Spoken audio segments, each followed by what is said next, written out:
afternoon, Heather. This is the last day of Shorty September. 30th day, 30th book. Right. The book for today is The Godmother by Hannelore. So this one, roughly, I believe, is about a woman who's a French to Arabic translator for the police. And that job does not pay well enough to support her mother in her old age and also to provide a pension. So luckily, she's in a position to acquire a drugs empire so she can become a mob boss. That's basically what this is about, I believe. But I don't know. I'll let you know. Okay, it is 11 p.m. I can do one of two things at this moment. One, go to bed, because it's late as fuck. I need to get up for work, okay? If I go to bed now, I could get up maybe earlier, start my book off, start it off right, you know what I mean? Or, option two, which is obviously a bad decision, is to wait an hour, see if Hocus Pocus 2 launches at midnight, and then if it does, watch it. Okay, it is 5 past midnight, and Disney Plus has not launched Hocus Pocus 2 yet. Thank God, because I'm exhausted, and if it was up right now, I feel like I would have been obligated to watch that shit. However, I did get sort of far-ish in my book in the waiting time, so it's not a whole waste. Oh shit. Okay, on this, our last day of Shorty September, we've chosen a good one. This book is really good. So, there's basically painting the scene for us. The narrator is sort of like talking in the first person. And she's sort of saying, I used to be rich and have all this stuff, and I went to the age of 27 without actually having a proper job, because her dad was from Tunisia, and he came to France and basically started up this like dodgy business, doing sort of like logistical business between France and like Eastern countries like Uzbekistan and Pakistan, stuff like that. And it was like proper dodgy, you know, but it made money, and she always had like the best of everything. And then she got married as well to someone else doing sort of a similar sort of thing between all these sort of countries. And then the husband died just suddenly at the age of 35, like a heart attack or some shit. And because it was a dodgy business, there was no sort of like, you know, welfare net in place, you know, she just basically lost everything with her 2 kids at the age of 27, just like poor as shit. So now she works as an interpreter for the law courts. So because her dad was Tunisian, she speaks Arabic, but also she has like a proper PhD in Arabic. And like she's super like saucy, like salty, like in everything she says. Like she's got judgment for some people, and it's hilarious. Like she's basically being forced to translate for people who are in like the depths of despair, like the lowest of the low people, like the desperate of the desperate in life, and they're just being treated like absolute shit by these like high up French court people who just see them as scum. So she like feels bad for them, and she's like talking to them, and she like throws in little things every once in a while, like, come on, just tell these fuckers what you know, all you wanted was a ticket home anyway, they'll just send you there, blah blah. Or like she'll sort of like, if they're shitty people, like she'll tell their wives like what she's heard through the phones, like, do you know what he's been doing, like stop coming to visit him in prison, like stuff like that. So she's like becoming more and more disillusioned at everything, like how dare the French state treat people this way.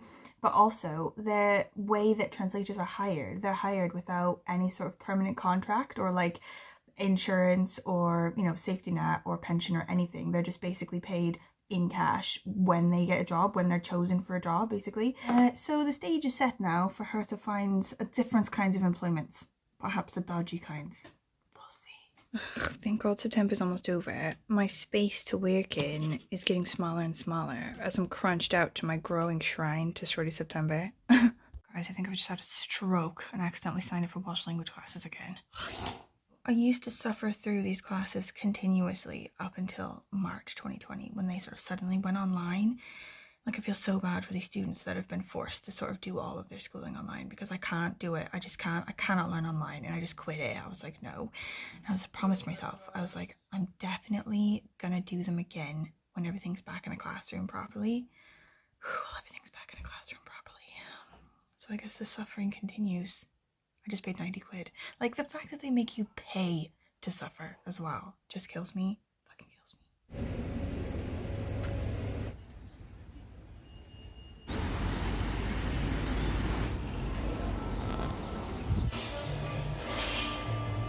our narrator, her name's Patience. She's now been listening to these tapped line phone calls of this Moroccan family, and she's decided that she really loves the family. Like, they're just really wholesome. So the uncle lives in Morocco, and he's the one who grows the drugs and turns them into resin. But then the nephew, who's born and raised in France, he takes care of the logistics because he's clever. And also, he's like quite gentlemanly. He's quite like polite and respectable as a guy. So his mother, Khadija, works in, it turns out, Patient's mother's care home. So Patience finds out this inadvertently over sort of like listening to the line taps, finds out that Khadija, the mother of the drugs kid, works in her own mother's care home, goes to meet her. Turns out she's absolutely bloody delightful. Like, she helps Patience deal with how her mother is, you know, like her mother got dementia, and she just sort of like really kindly sort of walks them through things and just helps them an absolute load. She's just the loveliest person. So then when the police are about to bust this family with all their drugs, Patience freaks out and she's like, holy shit. She goes and she warns Khadija, and Khadija warns the kid. So now she's in it. She's like, fuck. Like, I've thrown myself in, you know, I might as well just throw myself in all the fucking way. And she asked to join into the business and get money so that she can help her mother stay in the care home. So, I'm more than halfway through this book. It's coming to the end of September. Shall we talk about our October TBR? Like, I don't want to take this too seriously, okay? I love a Halloween season, but September has exhausted me. I've managed to stave off the burnout, but only just. Okay, I don't want to give myself a load of books to read in October and then feel stressed about getting all through them. So I'm only giving myself a normal amount of books to read. I've picked out only 5, okay, and then a couple of audiobooks, and then a couple of ebooks potentially that I could dip into, but I'm not going to go crazy here. Okay, first one, The Death of Jane Lawrence by Caitlin Starling. I got this at Barnes & Noble back home in Seattle last time I was there, which was roughly Christmas time. So it's been a while. I've been wanting to read this. I'm getting Rebecca vibes off this one because it's something to do about marriage of convenience, or like quick marriage. And then she goes to live in this guy's house, and it's like a super creepy ass house, and there's like mystery there. So next one, I just bought it. I don't want to hear any crap about this. Fear Street by R.L. Stine. This is Secret Admirer. I believe that this one is, well, the Secret Admirer who goes too far and I guess wants to kill her, as you do. So I also found pretty much every other Fear Street book for free on Scribd. So if I completely bin off this whole thing and just read those, please don't judge me. Okay, next one. I fucked it for Shorty September on this one. Cursed Bunny by Bort Chung. Translated from Korean. I believe it is creepy stories, unsettling stories, horror-ish type stories. One is about poo, which I'm for. Okay, next one. The X-Hex. Which sort of, I think, is giving me practical magic vibes, like witches just living their normal lives but also have men trouble and feel like magic will help that, but obviously won't. Like that? Okay, hopefully. Last one, Revenge by Yoko Gawa. Again, I fucked it for September, this one. I think this is similar but translated from Japanese. Like creepy sort of horror type stories, I think. Also have a couple audiobooks to potentially go into, and I can't quite remember what those are, but I think one is The Last Final Girl by Stephen Graham Jones, and one is, I think, Her Majesty's Coven or something. Like, I'll put that up. These have both sort of come up in my borrow box, and I'm just going to roll with that because I feel like they're going to be good. What do you think, Mr. Hank? What do you think? Good idea? Jay wants me to meet him at the pub. But it's disgusting outside. I don't want to go out there. Contemplating spending my Friday night inside alone.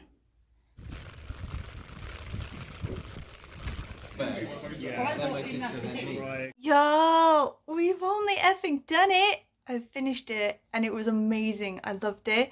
I'm so happy that I ended on such a good one, honestly, because the way Shorty September started out with like a gazillion of them all in a row sort of sucking, like, we pulled it together in the end, guys. Like, I think a few people said to me about the ending, and I thought maybe it wasn't very good, like it was a bit underwhelming, the ending.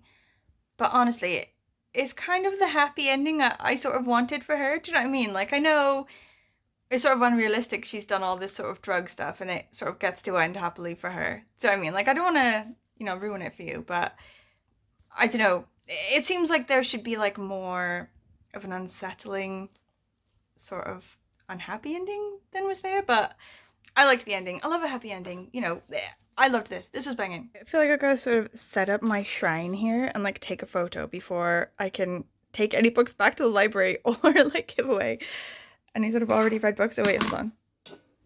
Tra-la. Okay, I've also like made myself a full like analysis spread, right? Like a nerd. So 5-star reads. We had 1, 2, 3, 4, 5, 6, 7, 8, 9. Okay, of which my top 5 for the whole thing, my favorites for the whole of Shorty September, I think Union of Synchronized Swimmers, Uncle Montague's Tales of Terror, The Colorado Kid, Miss Iceland, and The Godmother. And the last 3 of them were The Colorado Kid, Miss Iceland, and The Godmother. So it's like we started out a bit shit. Like it took to the 10th day before we had like a proper 5-star read. But then, you know, in the second half, like we pulled it together. We came back from that, and that's good. I feel good about it. Thank you for watching. Thank you for watching like literally all of them. Thank you for watching every stupid vlog every stupid day, and for chatting with me and everything. Like all the comments this month have been banging, just sort of like everyone dropping in sort of what they're reading and sort of thoughts and everything. It's been brilliant. I love Shorty September so much. Thank you, Bert, for this fucking brilliant idea you had ages ago, and now it's just still going. Sorry. Okay, everyone who sort of participated in it, everyone that did it, I've been watching the crap out of your stuff. I've been trying to comment as well, but like there's so many of them. I just sort of watch them on like a loop, like, oh, I need more, I need to watch more of these. As always, if you have any thoughts, any comments for me at all, anything to say, are you thinking of reading any of these? Or any of these a big hell no for you? Let me know. And I think I'll maybe see you next week. What do you think? 2 weeks maybe? Give it a bit of a rest? What do you think? Don't know. But I'll be back soon. It's bye-bye from Mr. Hank. Goodbye. See you next week. It's bye-bye from Crazy Maisie. Goodbye. See you next week. And a bye from me. Bye. Bye, bye, bye.